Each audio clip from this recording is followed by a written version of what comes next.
There we go.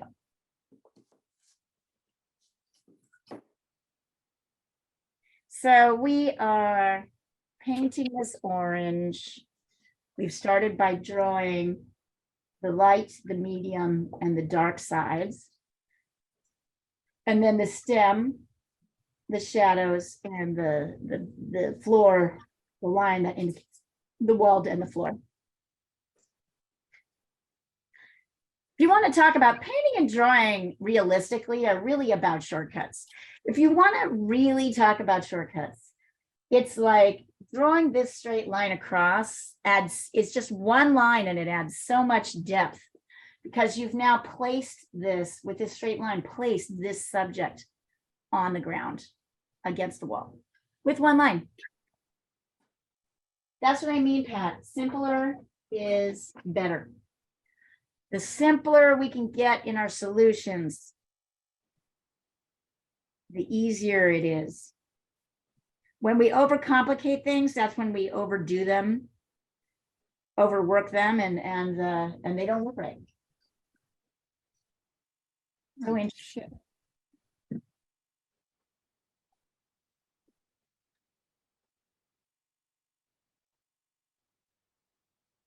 Did you just use a bad word, young lady? Yes, I did. My T spilled on my ruler, and okay, I put my ruler on my picture, and that's a shit moment.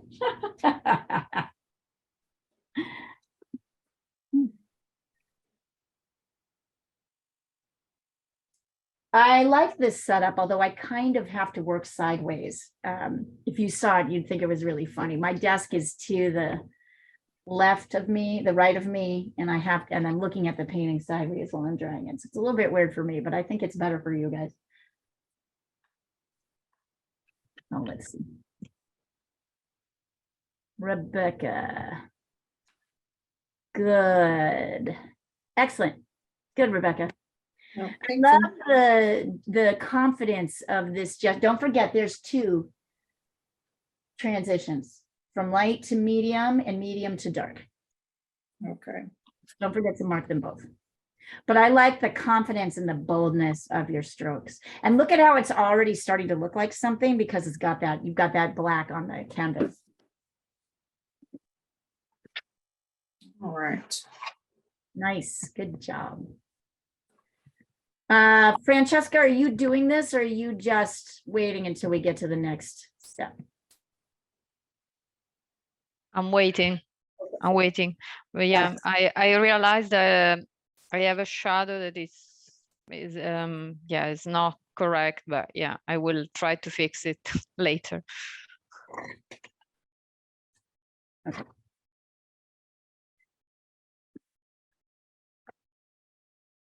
Hey, Leah. Yeah. Is there a backlight? Usually, you say a sphere has a backlight. I don't see it. There, you mean a highlight to reflect a highlight behind it's it? down here. If you look at it in the Oh, I see. Right next to the dark shadow, you mean? there. Yeah. Reflected edge. Okay. Absolutely. The reflected edge is what we call that, right? Reflected Always, edge. yeah. And even if you can't see it, you can presume it's there. You can put it in, even if it's subtle, because remember, we're like, but good memory. Good job, students. A+ today, students. I'm going to put this down here so you can see the.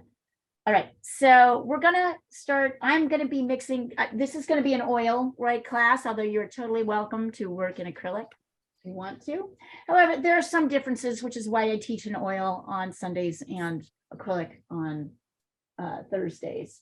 I'm going to put a little bit of Gamsol in a jar. Gamsol is a turpentine substance. And by the way, if you're working in oil and acrylic, like concurrently, if you use both, you should never mix the brushes. So once you've made an oil brush, do not ever try to paint acrylics with it. That needs to stay oiled because there's materials that will actually get rid of your, that will like. So I've got a little bit of Gamsol. Wait here, yeah, in the jar. I have my blankie. my paper towel.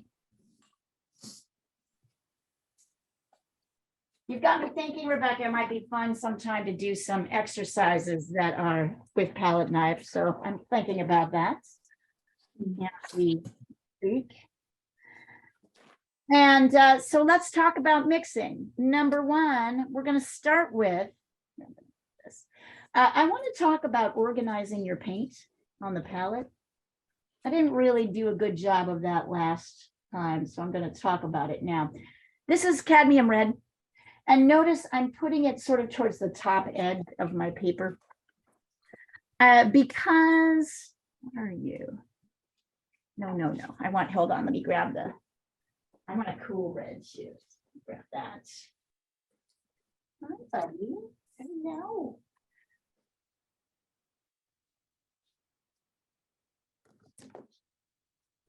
It's good to organize your paint, particularly for mixing. It's good to put your paint at the top of the paper. We had this, this discussion last week in the group about wasting paint. This is one way not to waste paint.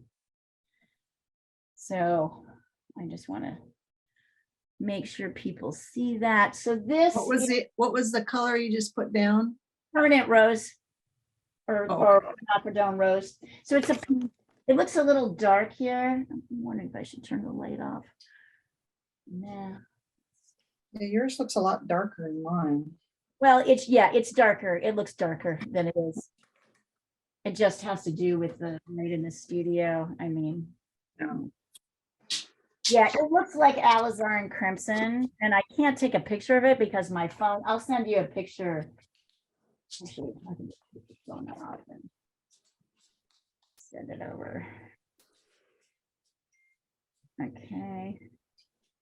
I don't think I it have still looks- Aquadone rose. Well, it's permanent red or permanent rose. It's just a cool red. That's all you really. So put in red to do. There you go. Okay. Okay, so let me pop this back up here. Yeah.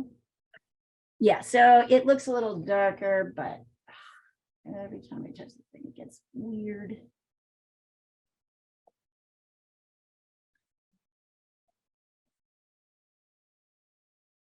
Okay. No. All right. So there's a warm red, there's a cool red, there's blue. This is ultramarine. And there's yellow. And that's essentially, along with a little bit of white, all we're going to use. Which yellow? Cad red, cad yellow light. Okay. Take your pick. Yeah, Oh. play around with it. A lot will work in this regard. But do you see how I have everything organized? It's all up at the top. A little bit later, I'll put a little white on there. So these are just the primaries, right? That's all we need, the primaries. And when I'm mixing the orange, so I want you guys to refer to the WhatsApp thread to look at the color of the orange. It's very flat here. But I'm going to first start by mixing. Let's see, I'm going to use this small brush for mixing and also maybe painting at the beginning. So I'm starting, if you're working in oil, I'm actually getting a little bit of, I'm getting my brush wet with a little Gamsol. Later, and I'm going to take some red down here. So you see how when I can pull, if I'm mixing, I can pull bits of color down here into a pile. I can take a bit of color over here and mix yellow in. By the way, look at how much yellow I need.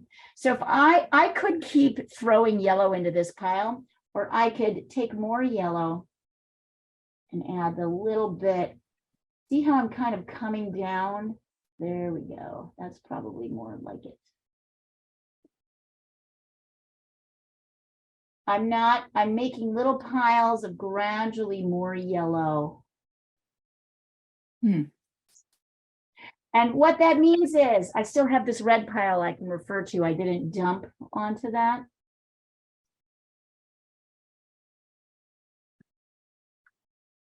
Trying to turn this off. All right. Right. So I've got an orange. That's fairly orange. And because this orange has a little bit of a pink tone to it, not much, I'm taking just a dot of my cool red and adding it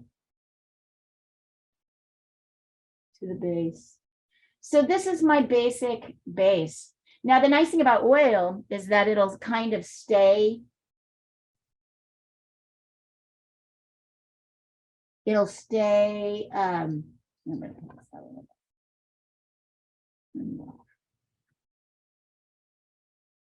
Oh, I see the problem. I have this turned the wrong way. All right, well, that makes sense to me.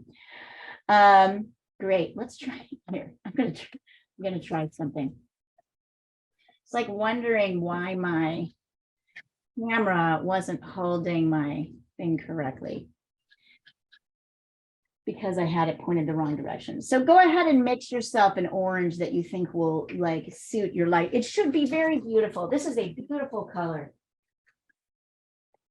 I see what I did here. I just had it turned to the wrong way.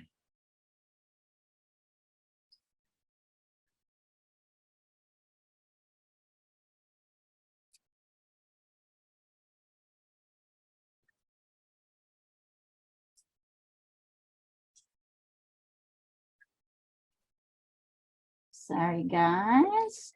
You'll see the total difference when I a total mess here. Get you off.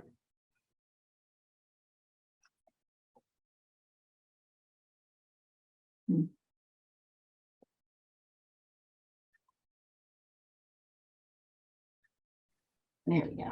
Okay. Here.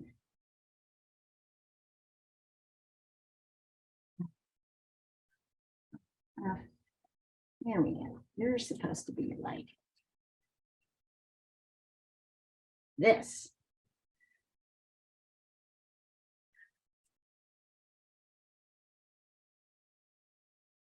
Oh, come on.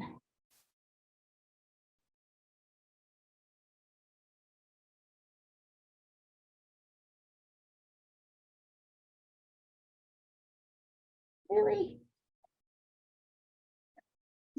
Sorry. This is crazy. I'm just trying to.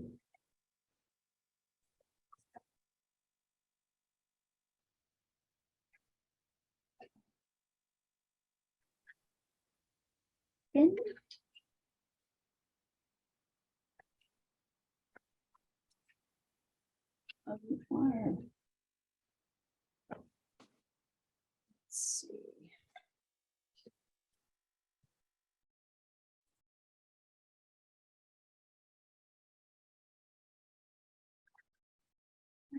Yes. I did have it. This thing is not making any sense.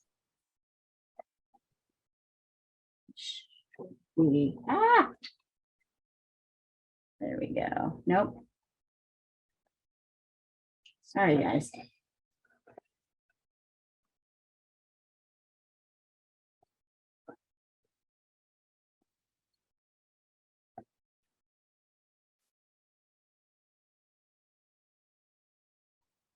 Why are you? Okay.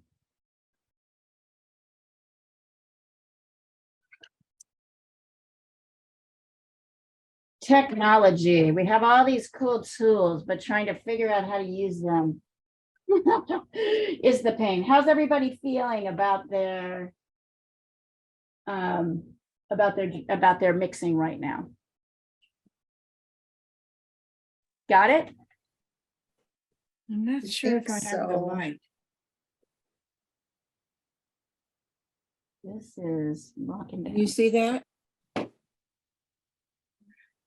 Yeah, I think that looks pretty good. Okay, You might add more yellow. to the bottom one, yeah. I mean, make a new pile. Oh, okay.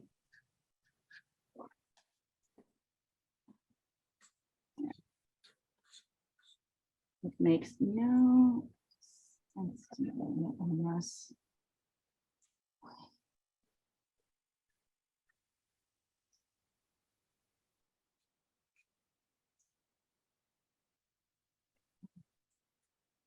At the moment, here's where we are.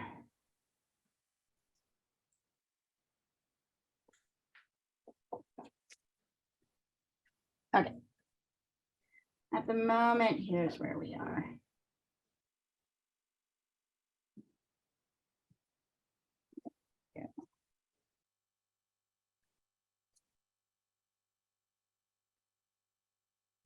Yeah, so we've got a yellow. And then I'm gonna go up just a little bit, slightly more.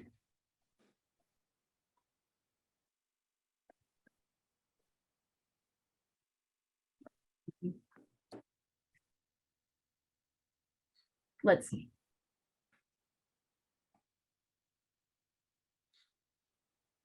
Yeah, Rebecca, that looks pretty good. You could get a little bit more orange in the yellow part, but yeah, in general, that's working. You mean make the bottom one more orangey? Slightly Is that what more you're saying? orangey. I'd pull a tiny bit of that middle into the yellow. Okay, And then now I've totally lost my, what did I do with my brush? That was, okay. So now I'm going to mix a little bit of shadow color. I want to create a kind of medium shadow. So I'm going to take a bit of this orange, not all of it, a bit of this orange, taking a little bit more yellow, right? I'm mixing a little bit of this orange, and I'm going to take, this is just, here's my blue. I'm going to take a tiny bit of blue, not that much, and mix it in with my yellow. Now notice, this looks kind of greenish. Why is that? Why is that? Because my orange has a little too much yellow in it. So now, as I adjust this, I'm going to pull a little red in to my mix to create something that looks more orangish. You see how I did that? I'm going to do it again. I want you to watch really closely. Here's my initial mix. Here's my blue. It's greenish. The reason is that when I mix my orange, I used a little too much yellow. So I'm adding in a little bit of red into the mix to create something that has this, it should be a kind of beautiful, rich, orangey color. I made that very dark, so maybe I'll make that my. So oftentimes when you're mixing, right, you're mixing a secondary color with a, complements are one secondary color, which is two colors, two primaries, and then the third primary, right? So in this case, you're mixing red and yellow to make orange, and then you're adding blue to create a shadow. So if you want to, if you, and you might get like kind of a beautiful orangey, like, you know, sort of rich, sort of orangey brownish like this, or you might get a green. So if you're getting something that's not in the orange family, you gotta, you think about what the blue is reacting to. You mix blue and yellow, they make green. So if your orange and blue are looking too greenish when you mix, you need to add a little bit of the other primary in. And then you're going to make an even darker version. So here's a little bit more blue. Here's some more orange and yellow. I'm mixing something that's going to be even darker. So I'm gradually kind of drifting little tiny bits of blue into that. These are all very pretty colors. They're not green. They shouldn't be tinted green. They should be kind of rich, sort of brownish reds. All right. I'm going to do this again. So I'm going to take a picture of this and then I'm going to leave the meeting and come back once I fixed the camera.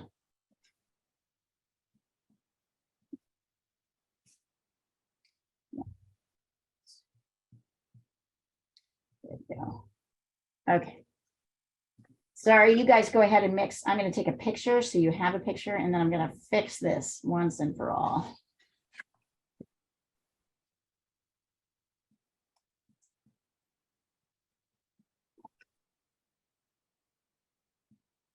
There we go.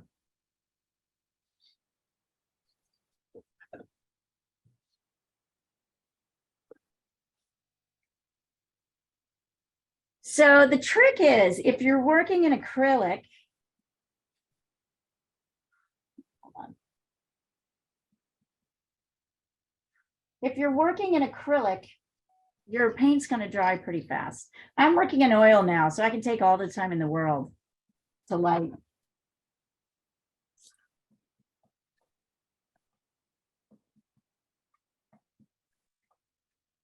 Get my oil. You know. I can take all the time in the world to do my mixing. My oil is not going to dry for 2 or 3 days. Which is one of the nice things about it. It also has its drawbacks. I rarely use oil in the studio these days, unless I'm really going for a very particular effect. I'm mostly using acrylic. Let me go fast.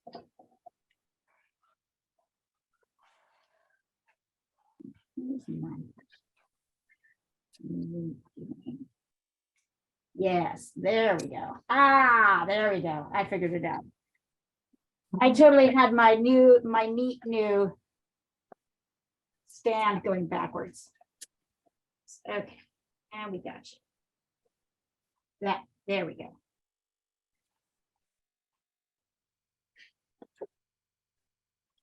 Thank you for being patient with me, ladies.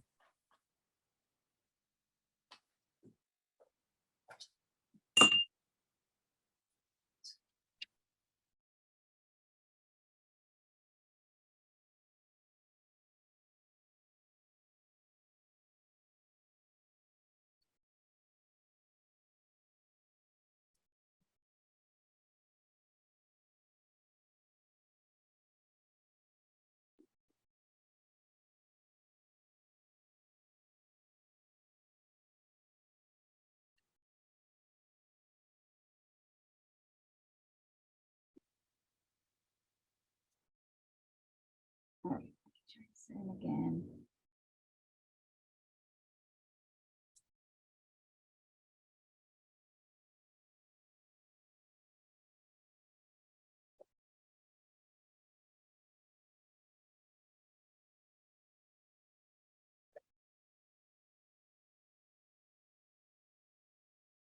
All right, let me shift this over.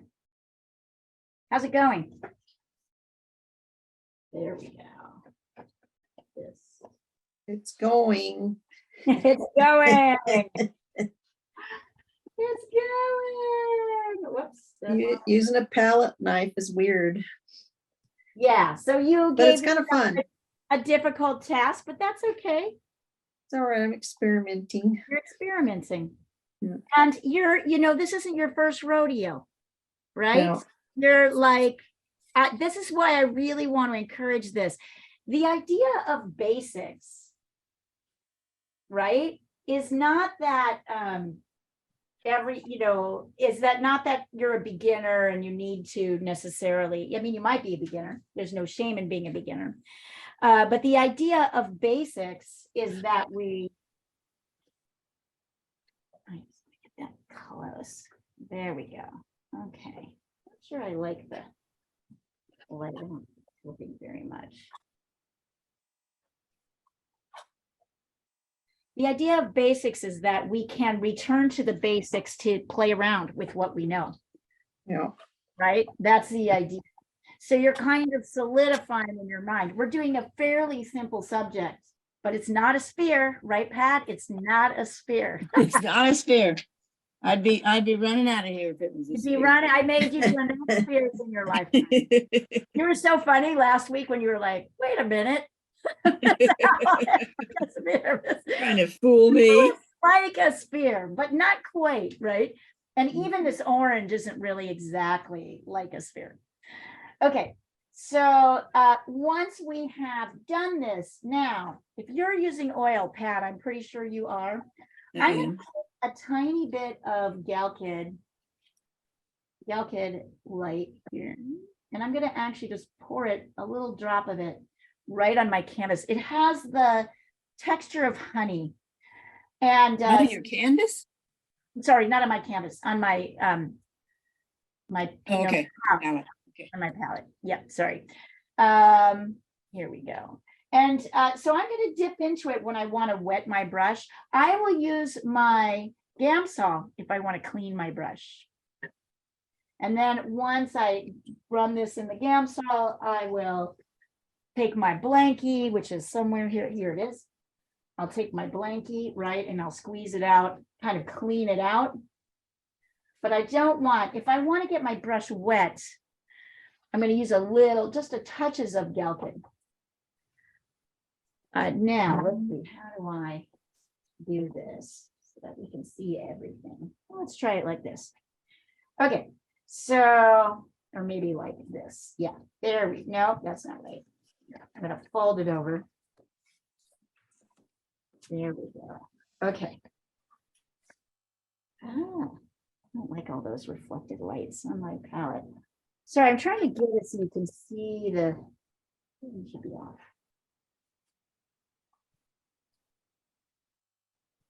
There we go. That might be better. All right, so I'm taking some of my light and I'm just brushing that in. And one of the things that I do a lot of is adjust on my canvas. So I don't know if you can see this. I'm actually going right into the yellow to make, once I lay the paint down on the canvas, just to make sure it's really light enough, particularly as I move to the top left. So I'm actually blending this paint right on the canvas. So another advantage that those of you using acrylic don't have is that I'm going to now lay my medium, which has a little bit of blue in it, my shadowy medium here. Oh, that's really dark, too dark. So I'm immediately going to pull more light in. I'm going to lay these on the side. Now, if you do this with acrylic, by the time you get the painting all the way covered, your painting is going to be dry. Mine is still wet. Mine is wet. And then I'm going to lay down a darker.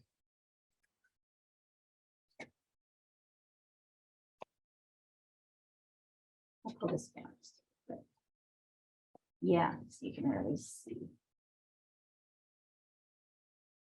Okay, so I'm laying down, these two colors on the right have blue in them, which is why they have that lovely rich color. And then I'm going to take a little bit of my light orange without, I'm kind of loading my brush with a little bit of light orange. While both sides are still wet, I'm going to brush that into my medium so that I have what becomes a soft edge. And I'm going to mix a little bit more light. So I'm getting rid of that hard line. Okay, now look what I did. See, I brought it over here. So now, once again, what I'm trying to do, I'm doing a bit of tapping. And I'm bringing that light color all the way into my medium. So there's still a difference between my medium and my light. There's still a shift happening, but the shift is subtle. And then I'm bringing in my medium color into my dark. So I'm mixing tiny bits more medium. So the trick is with acrylic, you got to work a lot faster because your paint dries and then you're brushing dry paint over wet paint, which is a technique called dry brush, and it's different. A lot of this I found. So the brush I'm using, I'm not very happy with. I don't feel like this brush is giving me, I can see a lot of marks that are reading like strong lines. Well, let's see. Maybe if sometimes you need to switch your brush. Yeah, I don't think this is the right. Well, maybe. I'm kind of tapping. Oh yeah, there we go. I'm kind of tapping. So I'm getting rid and I'm going like kind of the opposite direction that I laid down the paint. I think, Rebecca, you could do a similar thing with your palette knife, right? Tapping this way. Oh, yeah, that's a good idea. I'll try that. That way. I'm not there yet, though. Yes. So I just demonstrated this pretty quickly. And I'm happy to do it again. Now, here's where the advantage is. Oh, and I'm going to leave a little bit of a light edge here. Now, right now it's pretty strong. Oops, what happened?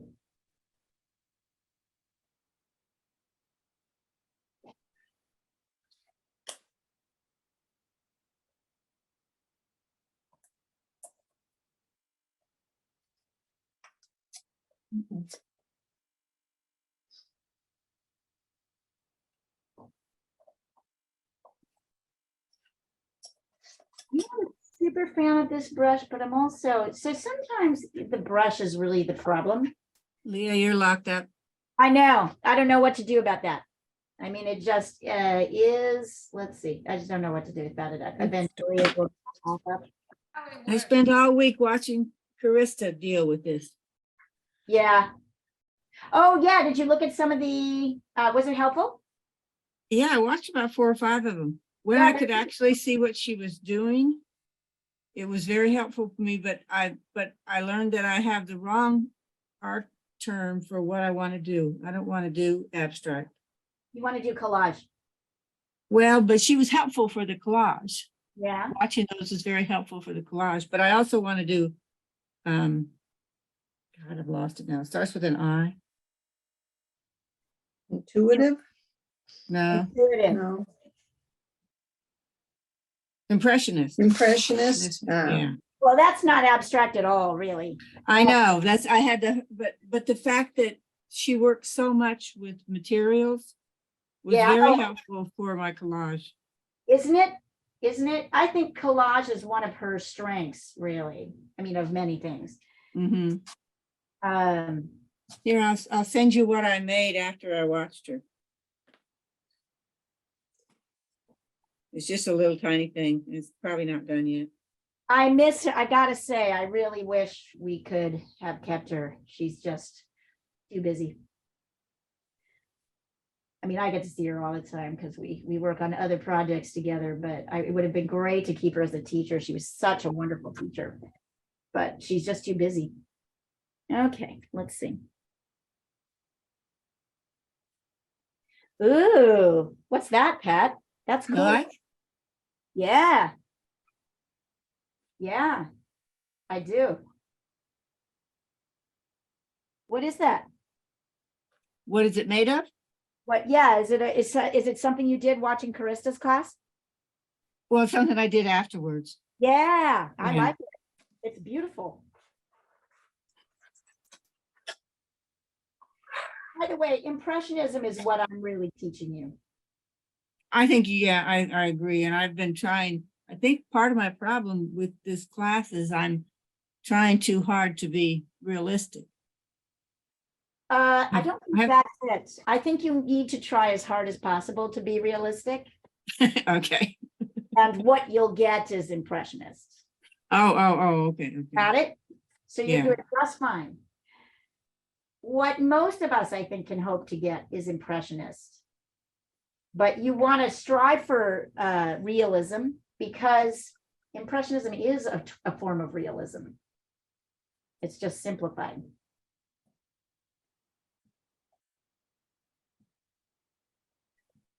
So you're saying I'm doing a lot of tapping.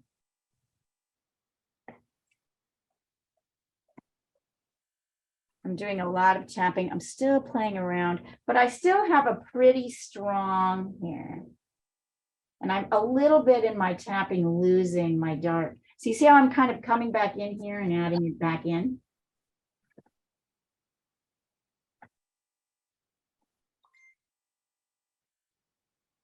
So the key is, and I think Francisca, this is where you were kind of falling off last week, last Thursday, is both sides need to be wet.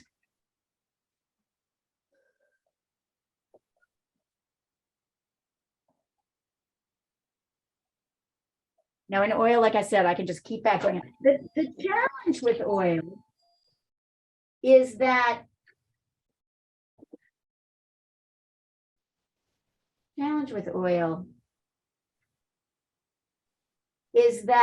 at some point I have to stop adding paint because it doesn't dry fast enough.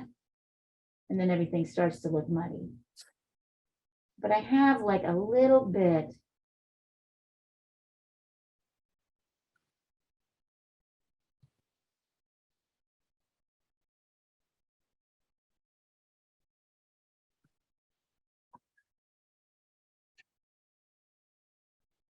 The key is we're creating a soft edge here.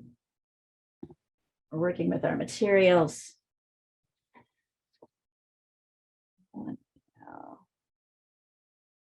that's a little bit better. So you can see that a little bit better. And you can see the transition. Light to medium to dark.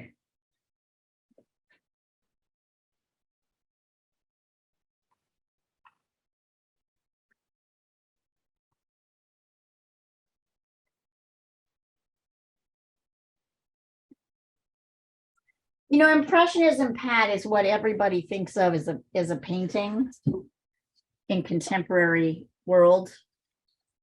You know, your sort of basic painting is an Impressionist painting. Yeah. Most people don't have the skill, quite frankly, to do anything else. And that sounds harsh to say, but I mean, you can look, there are people who you can see who really, I mean, realism is harder to achieve, right? It takes a lot more practice. It takes a lot of skill building. Impressionism is nice because I really, like I said, that's what we're kind of doing here. Like, I feel like it's kind of doable. And you do it by pushing, pushing yourself to go as hard as you can, and then realizing, wow, really, it's just all I need is these simple pieces, these simple blocks. I can stop here, as opposed to continuing onward, which is what a hyperrealist would do. We stop like 10 steps before the hyperrealist is finished.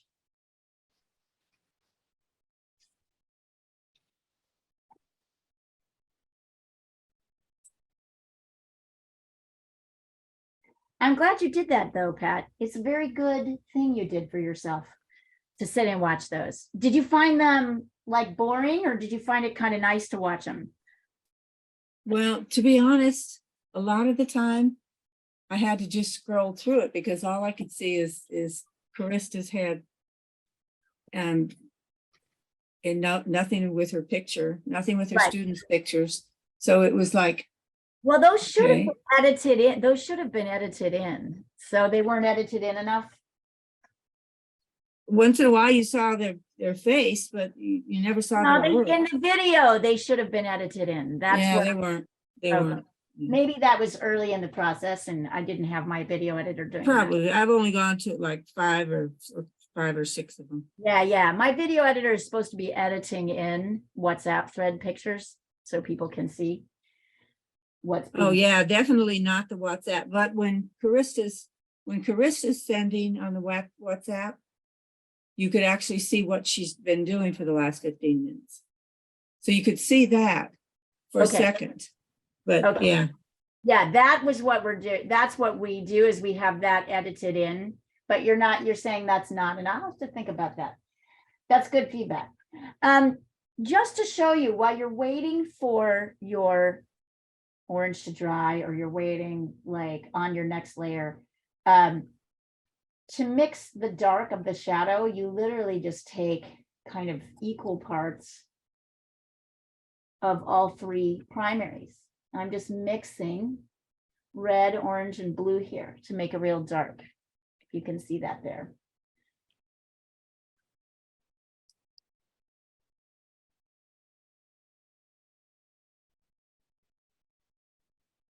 And now I'm laying that in. Now this is a little bit more of a hard edge.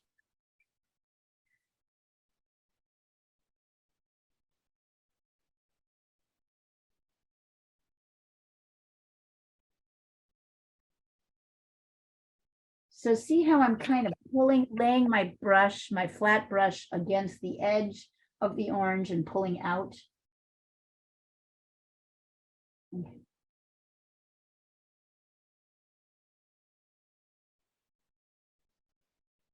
So now I've Okay, got, I just confused myself. what's that? What are we using the ones that we made that we put the blue in? Those, what are we using those shadow. for? Here and here. Here. And here. Oh, I thought those were the medium and dark colors. Okay. That's the shadow. They are the medium and dark colors. They've got blue in them.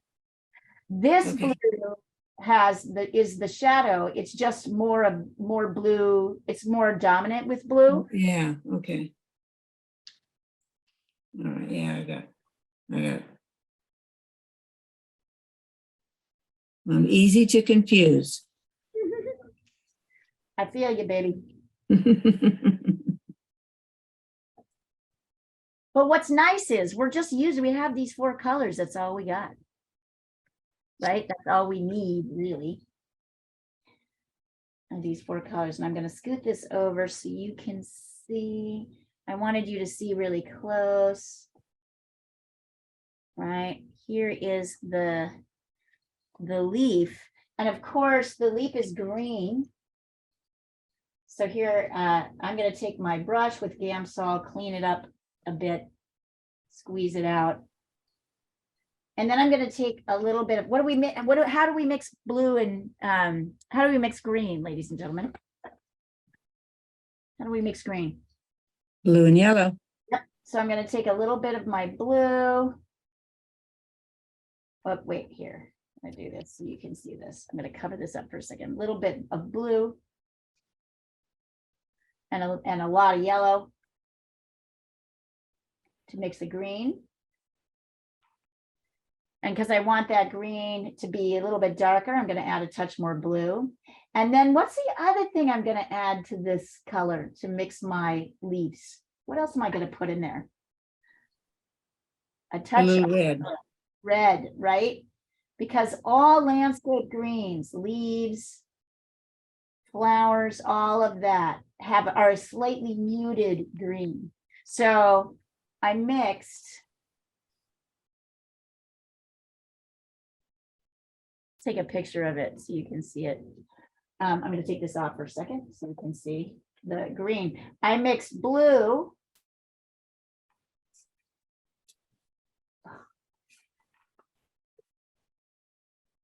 There we go. And yellow, and then I added a little bit of red to make green.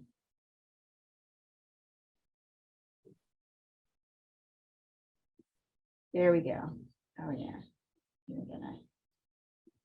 I did a lot of painting today with my hands, so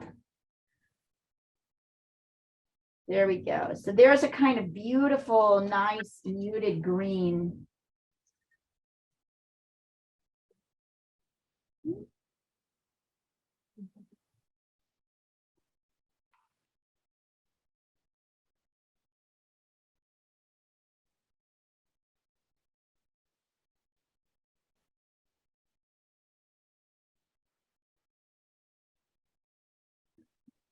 Stick this back on here. You can see it. Yep. There we go. So you can also lay down your green. So you're noticing we're just combining the primaries in all these different ways to create different colors. Here's my green. Green's fairly dark. Maybe I want to lighten it a little bit, so I add a little yellow here. And a little bit more yellow on top, because it's a little bit lighter on top. My brush is looking a little dry, so I'm actually dipping it in Galcan. So it'll be a little bit wetter. And then I can kind of make stronger, sharper lines. Perhaps that's too light. There we go. And then there's this second leaf kind of coming off here. And then there's this third leaf, which is quite dark.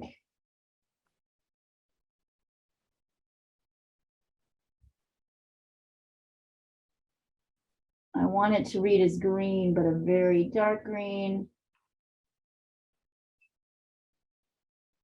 I'm adding light for the yellow in to kind of get this yellow edge.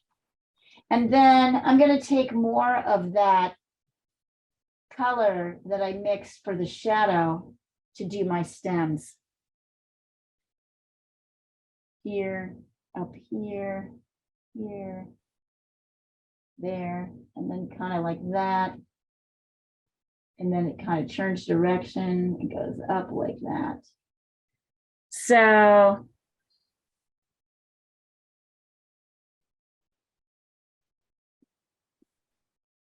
in places, this is too thick, maybe. But that's how that.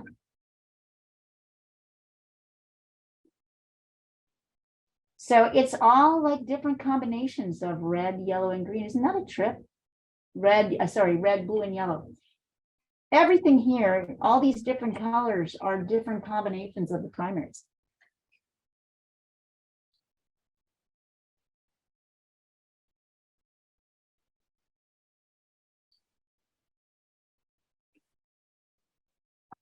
I will be right back.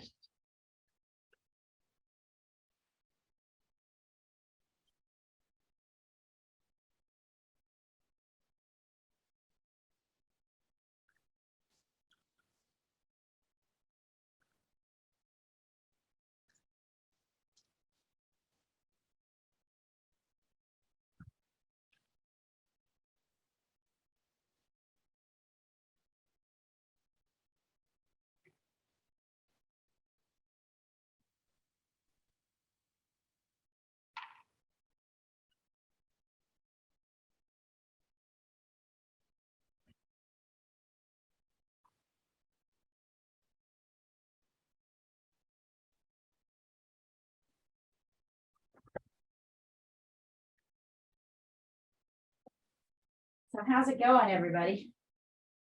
Pretty good. Yeah, good. Mine looks terrible. Is it too mucky? Palette life is not easy. Well, particularly not with acrylic. Yeah. The problem is it dries. It's better to work with oil. Yeah. Then the stuff doesn't dry. You can smooth it out. If you're palette knifing and you end up with what do you call it? With the palette knife, you can end up with speak. Sorry, I'm like half kind of in right brain. I can't, like, I'm finding That's okay. which means my demos are probably really on point, but like I can't explain what I'm doing. It leaves lumps that dry, so you can't get rid of them. Yeah. So that's like part of the deal. You might try kind of switching out your finger with your finger a little bit. Oh, okay. just to sort of things out.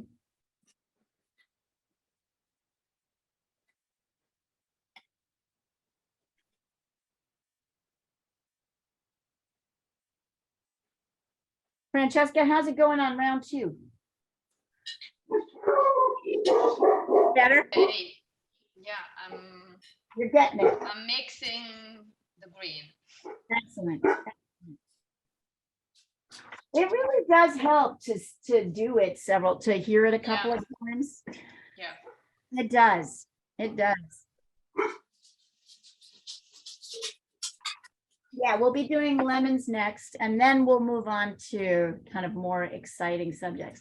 And maybe I will play around with the idea of a palette knife exercise. I would So, also love to work with that. yeah, neat, huh? Right? Yeah, I like the way the paint looks. when it does. It really is. And it's I harder. used to watch Marie with fascination. As Rebecca is finding, it's a little bit harder to manage than you think. However, you can get there without going through, right? You've got to there's no way around and doing it.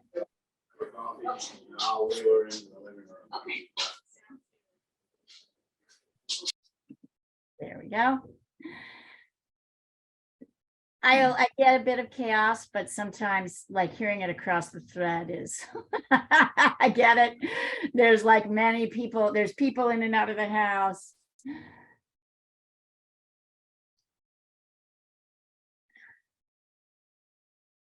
Good. Well, that's so interesting, Pat. Interesting to me, this realization that you've had. Yeah, well, remember that painting I showed you a couple weeks ago? Mm-mm. It was one of the PDXOS artists. Oh, yeah. Vaguely. Yeah. I'm trying to figure out a way to say this, with what you were talking about before, Right. that what we're doing is impressionistic, but it seems to me like bad realism isn't good impressionistic. Does that make sense? For me, I mean, if I can do a bad job at a It's realistic not painting. about bad realism. It's about stages. It's about what? It's not about bad realism. It's about stages. It's about where you stop. Where you stop, okay. Yeah, it's not about bad. It's a lot more fuzzy edges. It's about stopping at the basic. It's stopping at the basic shapes and edges. And the focus is on light. It's not really on detail in the level. The detail is in the light, how the light hits something. But you have to paint that way to get to realism. So you have to paint that to get to realism. The first stage of getting to realism. You just get to stop after Impressionism and simplify. Is simplifying. So, but to get to realism, you've got to go through this stage. There is no way around it.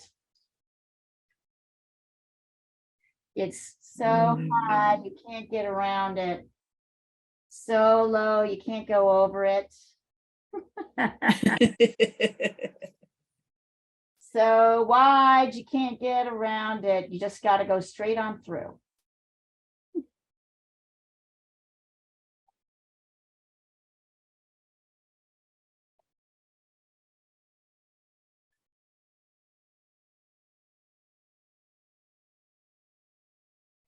Remember, Impressionism was coming up at the time that tube paint had become invented.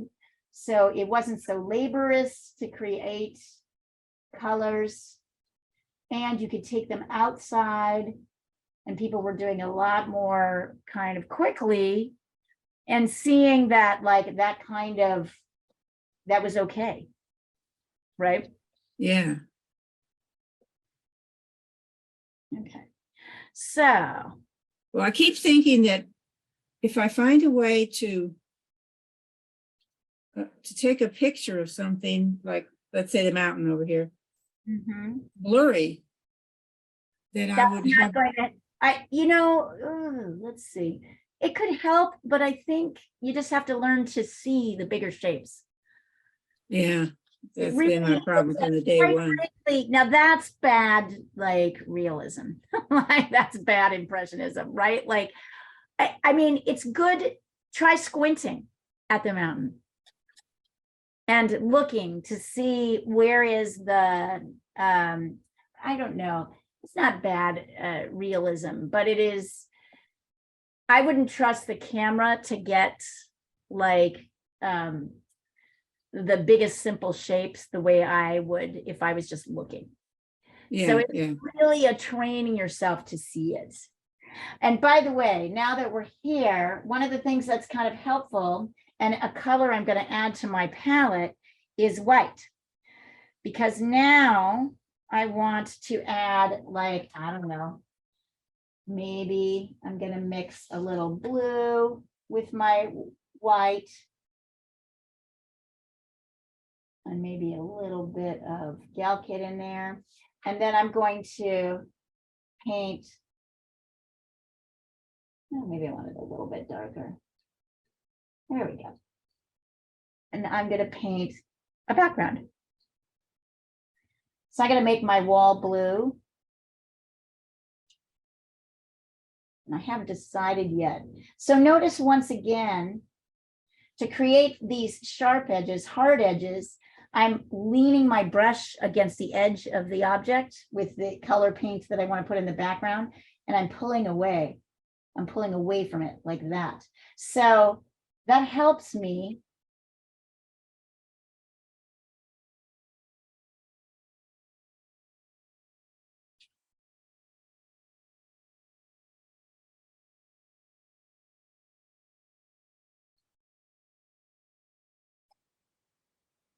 We may have lost audio.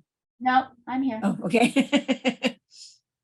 I'm sorry, guys. It's just a right brain day for me, which is, like I said, great for painting, but not great for talking. It's just that you stopped in the middle of a sentence. I did. I I thought, totally oh, she's stopped in the gone. middle of a sentence because I'm more in right brain than I am in left brain today. So I'm struggling. It's funny, I'm really in right brain. I sat in on Lotto's class for about an hour this morning before I jumped on here, and I was working on a painting, and something he said really just like sent me where I needed to go, and I haven't been able to pull myself back. I'm sorry. I'm doing my best. Thank you for being so understanding. It's a great position. I want you all to be in that, right? That's where I want you to be. But like, it's hard to be the teacher and be that way because you're supposed to be explaining what's happening. Anyway, so here we are. I'm just like adding in,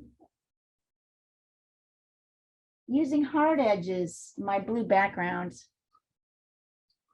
Once again, here we go, pulling back like this so that I can get right up to the edge. I'm using the corner of my brush to get in there.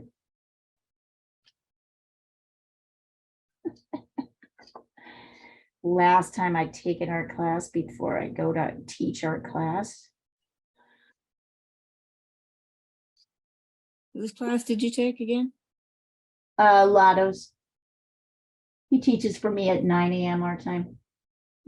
Oh, you sat in on one of, okay. Now, Yeah. is that a class you can just jump into, or do you have to start it from the beginning? No, you can definitely jump into that class. He's helping. Okay. I like to think of that as the master's class he's helping everybody create an artistic series.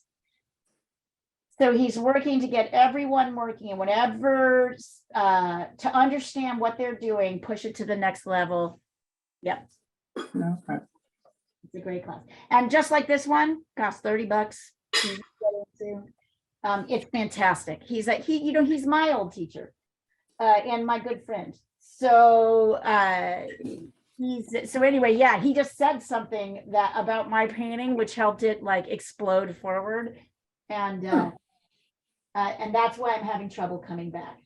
I'm just having trouble coming back. And it's good for me. It's not so great for you guys. Sorry.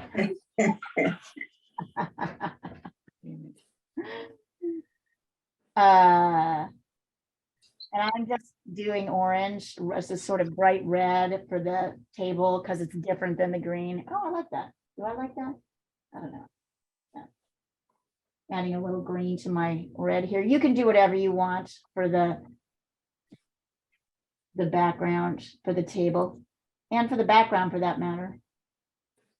I think last week it was yellow, but you don't have to do this. I'm just feeling that.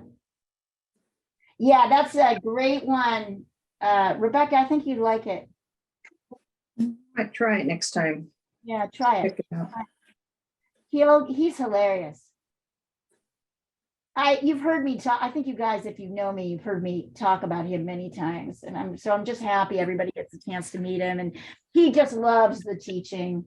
And God forbid, he's fantastic at doing it, but he cannot organize his way out of a paper bag, so he could never make it happen.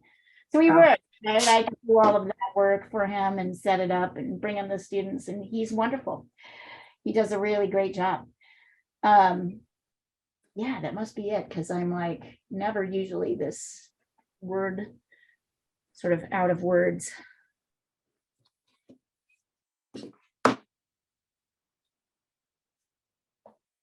I kind of get what you mean, kind of. When I watched this one particular class that Krista did, Yeah.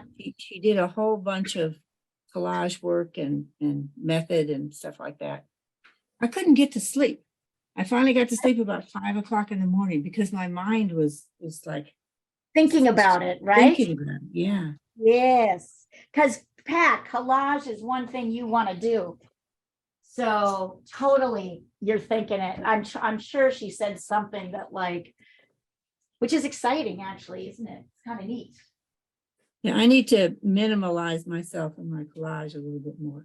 I think I'm trying to put too much in. Oh yeah, for sure. That's always the case, right? It's true with everything. It's true with paintings. It's true with impressionist paintings. It's true with realist paintings. It's true with everything. It's easy for us to overdo. Yeah, yeah. So simple is very often better. He'll also teach you how to use printmaking, which is a great way to simplify imagery. And it's how the sort of genesis of this class started. It started as a printmaking class. And then just naturally, everybody began doing their own thing. And then I was like, because you simplified, right, with the learning to etch. What do you mean by printmaking? Well, you should. What is that? Ask him. Printmaking is creating a relief on a subject, right? Like on a printmaking is where you carve out an image on something and then you roll paint on it and you print it rather than okay. printing it, right? Over and over again. Yeah. And we started out really easy with like styrofoam plates and ballpoint pens. Right, that was how you started. You still need a roller and paints, but it was a really fantastic way because you find that you can't, like, when you're carving an image, you can't be so complex, right? So it really helps. And that's his first training is as a printmaker. So he can definitely, if that's what you need to do, he will get you started on that. And it's a game changer. It is an absolute game. But I don't think not everybody's doing printmaking. People are coming with whatever they want, and then he just helps you wherever you're at.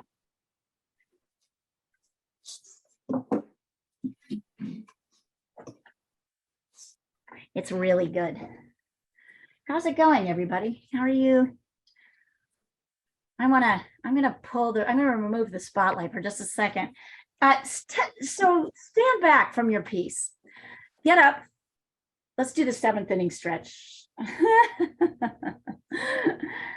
And get up, walk away. Yeah, stretch. Turn your palms this way, that way. Yeah, I'm gonna do that too. I like that. Stand up. Stand back from your piece. Put it up so that stand away from it. Look at it. Right? And then hold it up.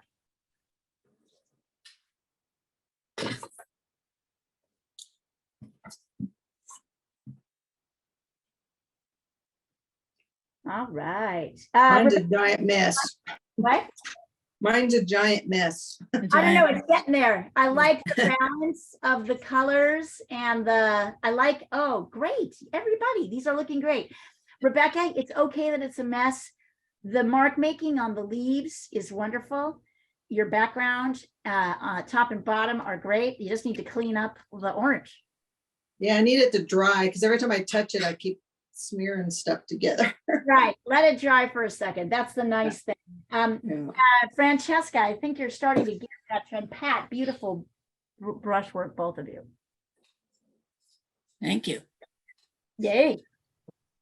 That's impressionism right there. That's what you got. What will happen is you won't have to do that much more to it. You're going to show it to people and they're going to be like, that looks like an an orange I could eat, right? But really it's fairly simple.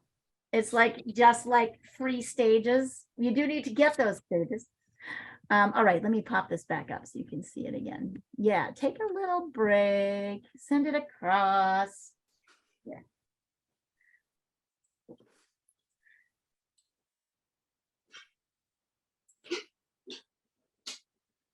Yeah, Rebecca, you're closer than you think. Don't give up. One of the things I want to show you as a kind of finishing touch, once you get to that point, is let's take a little white here. Hold on. I want to show you how to kind of create that stipple, that little sort of, so this is white. So the highlight, I'm getting a little white on my brush. So the highlight here is right here. Remember how there's that white thing right where the light is the closest, which is on the top left. So I am loading my brush with a little bit of white and the light orange color. And now I'm gonna tap. Let's see, I want even more paint on my brush. And I'm gonna start by tapping. Do you remember how we painted clouds? Where we start, I think I need more white. Hold on. Do you remember how we started painting clouds? Where you start in the center, right? And then you kind of make these circles that get bigger and bigger. So if you do that, you'll have that white.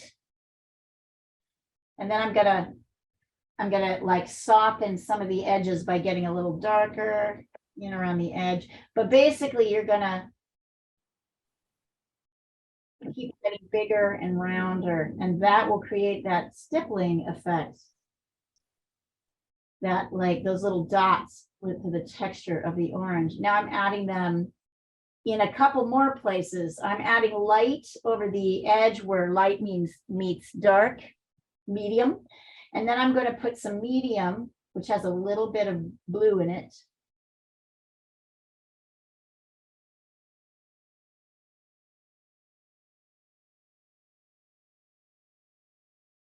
And I'm going to dot here as well, where the medium meets the dark. So I'm not, Pat, this is key impressionist technique. I am not adding stippling everywhere. I'm not adding these little dots everywhere. I'm only going where there's a transition between light, medium, and dark. Light and medium, medium and dark. Oh, okay, okay. That will create the illusion that it's everywhere.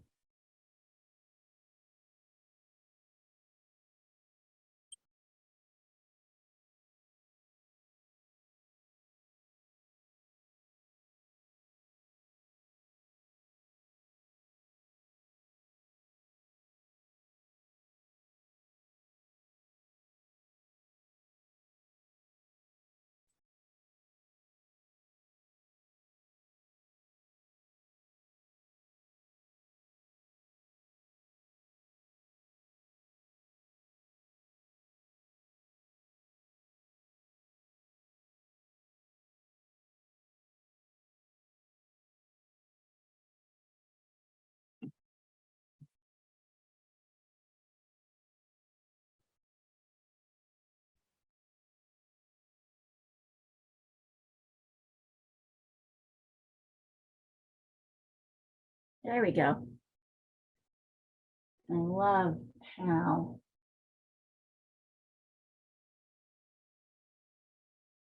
Really, just along those edges, it helps also to push away the hard edges that we're trying to get rid of. Right, those little dots. But it's not everywhere, just in one or two places. I'm gonna like, oh, I can see. I moved my, need to fix this. I moved my leaf off at the edge. There we go. I want to bring that down so it touches the edge of the orange. Somehow I kind of lost that.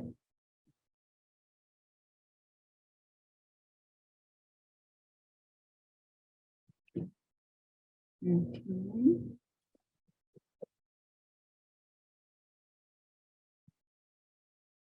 There we go.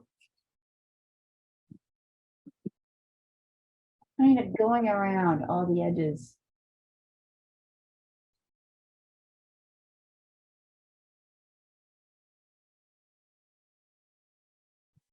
Very pleasing. It's a pleasing subject, this orange. So is the apple.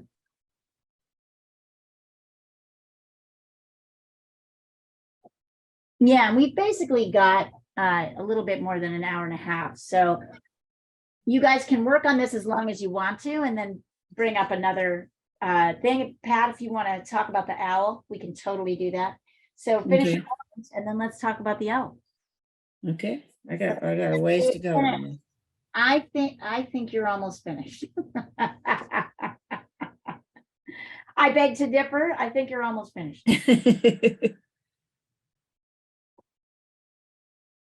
Yeah, I'll need to let it go at some point. Yeah. I'm gonna pull this off so I can take a picture of this up close.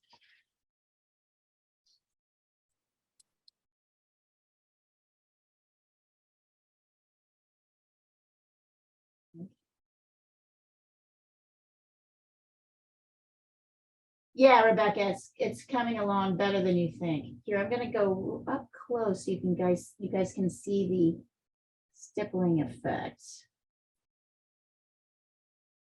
And I'll step away so you can see a picture away.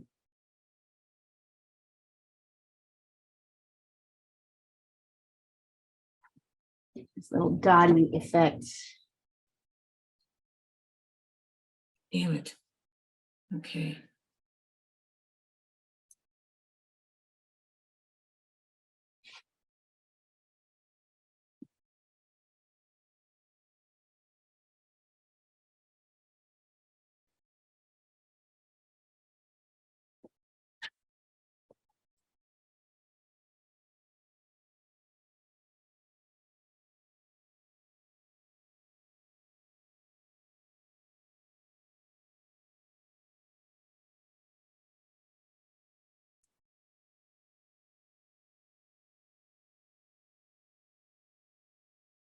All right. By the way, y'all are doing great. Just to make that clear, absolutely great. This is such a, I don't know, it's just such an interesting, there we go. You really are a mess. I can't do it. What's wrong with me? I can't. I'm so sorry. I had ideas. You're not 76. You can't get away with that.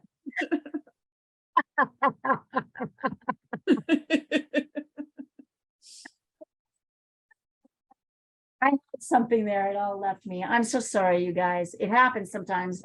Don't worry about it. I We got love you. right brain with which is great for my painting, but is absolutely terrible for my teaching. That's why a lot of artists can't do it. It takes a lot to be able to balance both those sides.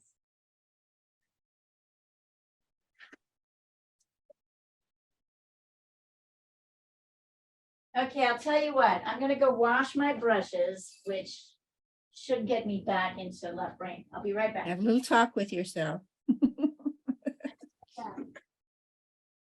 While you guys are working, I'm going to wash my brushes so I can get back into left brain.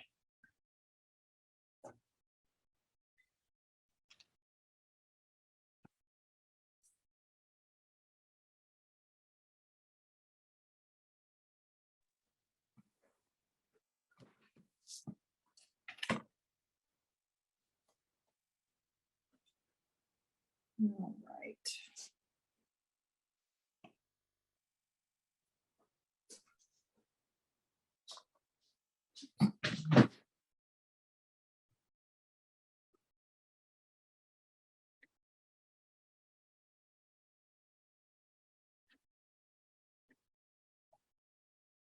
And let's deal with this stippling stuff. Did you send a picture of that across? I'm talking to myself, ladies.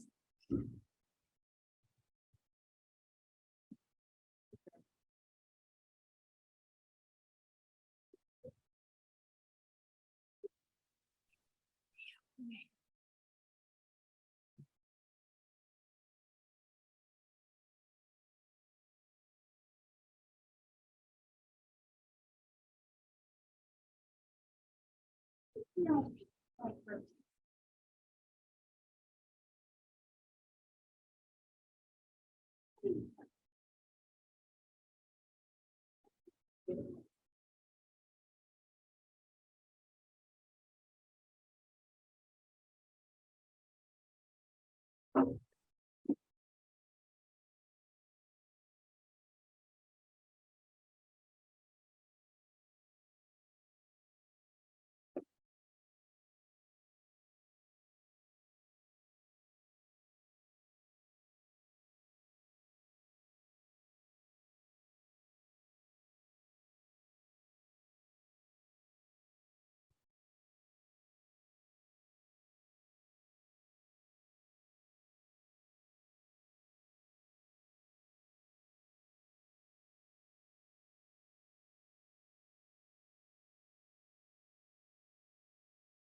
Pat, I'm gonna retract what I said before. I think you should go out and take blurry pictures of the mountain. Use the Okay, tools that it are- makes sense to me, but use the tools that are available to show you, but don't get super literal about it. Use it as a tool to show you where the major transitions are between light, medium, and dark. Then you'll ultimately see them. You can see this, you can do the same thing by squinting, but use the camera because maybe that'll help you see, sort of freeze that moment. well, maybe we're still not there. What I'm picturing doing is like you've got a bunch of trees on the left and you got a mountain on the right and some a field or whatever, using the colors that you see as opposed to the actual object to create So, something that's that not looks like. That's not impressionism. That is abstraction. That is If you abstract. Yeah. Is you it understand- abstract impressionism? What? Is it abstract impressionism? No, No? no, impressionism is this, what we're doing right here. Okay. Impressionism. This is not realism. This is well, it's on the way to realism. It is impressionism. This is impressionism. Okay. Blurry colors that don't really aren't really sort of related to images. That's on its way to abstraction. Okay. That's not impressionism. What that woman does that you sent me is not really impressionism. It's more abstract. Okay. Okay. Yeah. But Somewhere in the middle then between. somewhere in the middle, yeah. Yeah.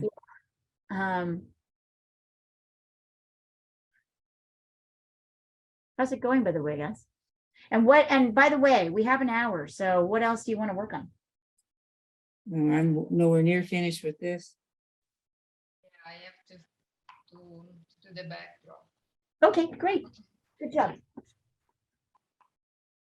Just keep on working then.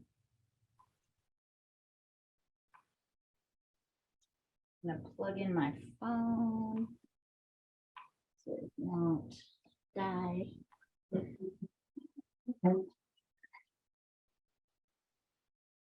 By the way, Leah, I stopped by the Salty Teacup before Christmas, Oh, yeah? but you weren't there. I don't work there anymore. Oh, you don't? I didn't know that.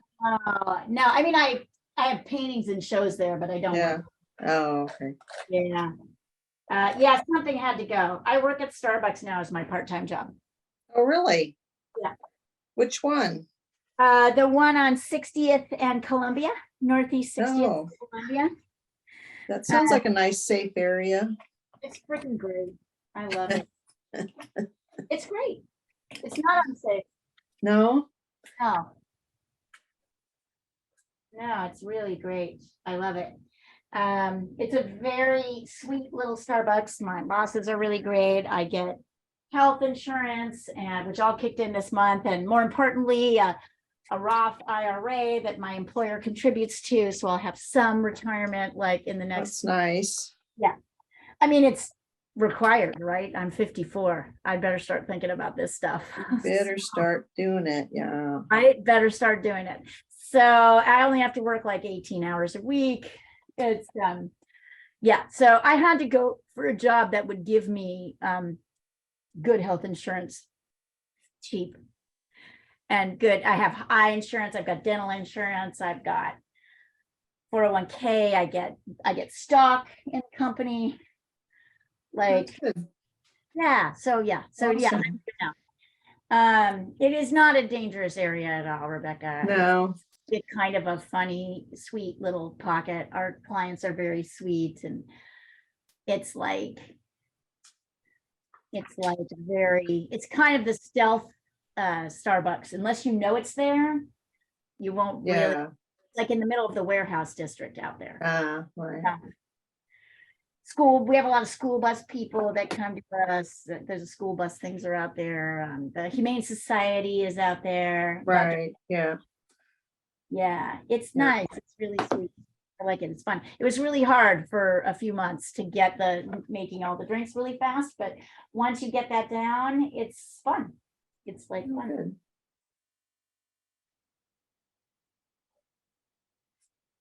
Good. Yeah, because it's funny, my boyfriend was like, I thought once you got a bunch of collectors, you'd be able to quit your other jobs. He's like, but that's totally not true. I'm like, yeah, that's true. It's I just threw a party for like, I don't know, 50 collectors who've collected more than $1,000 worth of work.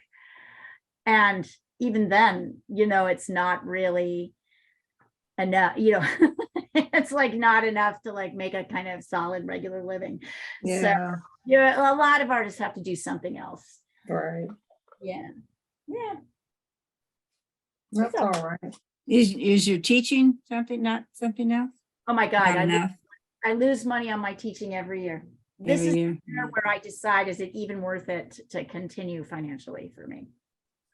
So I lose money on the teaching all the time. Now, how is that? I mean, Because I have to offer a certain amount of classes. oh, And if I don't, like, I make contracts with companies, and this year the companies didn't pay very well. no. Now I have to make it up with private students. By the way, thank you very much, you two private students, you help a lot. But I don't think I've really got enough private students. So I haven't really ever figured it out. I haven't like actually sat down, separated out the money and saw like, do I actually make a living?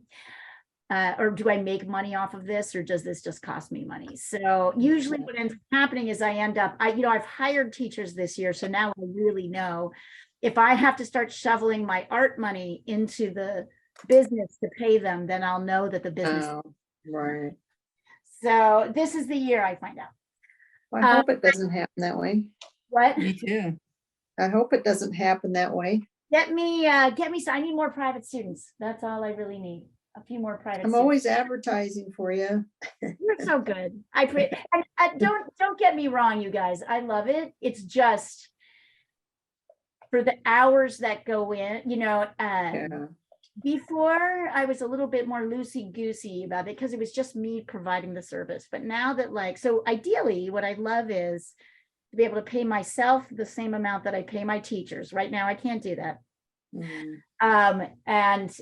If I can do that, then, and the business makes no money at the end, right? Then it's good. Right. So that's why I'm really not sure. I'm like, oh, can I earn enough to like pay myself and them for offering the hours of service? And maybe is it a question of, do I just like pull 2 classes off the schedule and that becomes right? Like that becomes the cheaper way to do it. So I'm just not really, this is the year I understand that. But so maybe, so I wouldn't call it a part-time job in the same way that a part-time job that actually gives me a paycheck each week for every hour I work is a part-time job, right? right.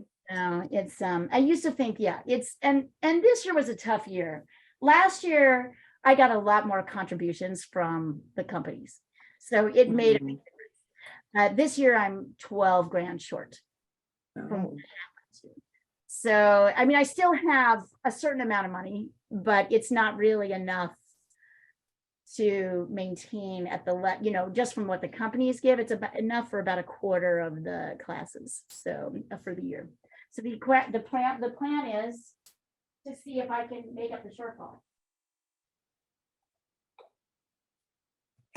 Possible. I'm not against that idea. of course, you want it to be self-supporting, of course. I want it to like not make a profit, but I want it to pay everyone who's working, including myself, a salary, Yeah, right?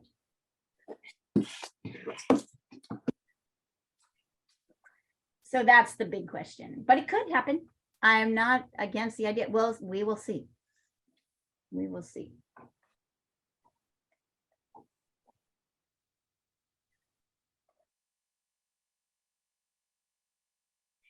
My other thought is I might just bring back, I should probably stop the recording. You don't need to listen to all this.